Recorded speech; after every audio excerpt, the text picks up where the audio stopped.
১৯৯৩ সালের ৩ই জানুয়ারি হয়েছিল অমিতাভ বচ্চন ও জয়া বচ্চনের বিয়ে। এরপর ১৯৪৬ সালে দো আনজানে ছবির সেটে অমিতাভ বচ্চন ও রেখার আলাপ।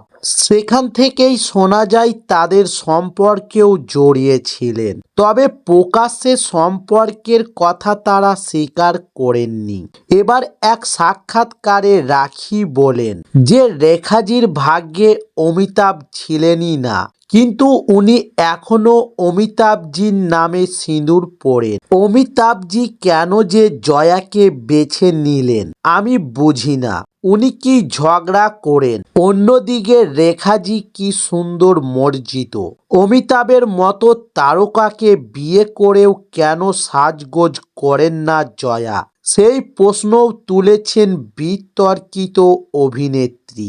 এবং রাখির কথায় জয়াদি একটি ভালো সালোয়ার কামিজও পরেন না। রাখির বক্তব্য, জন্মদিনে তাকে জয়া বচ্চনের নিমন্ত্রণ করা উচিত, তাহলে তিনি একটি ভালো সালোয়ার কামিজ উপহার দেবেন।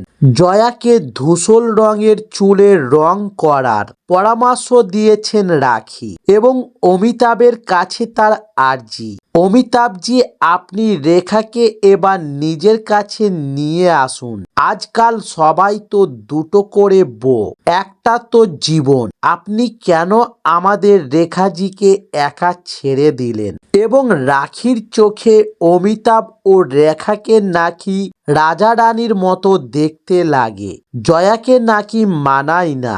তবে বর্ষিয়ান অভিনেত্রী তথা রাজনীতিবিদকে একেবারেই পছন্দও করেন না বলে জানিয়ে দেন রাখি। তবে এই সব মন্তব্যে কান দেন না অমিতাভ, জয়া ও রেখা কেউই।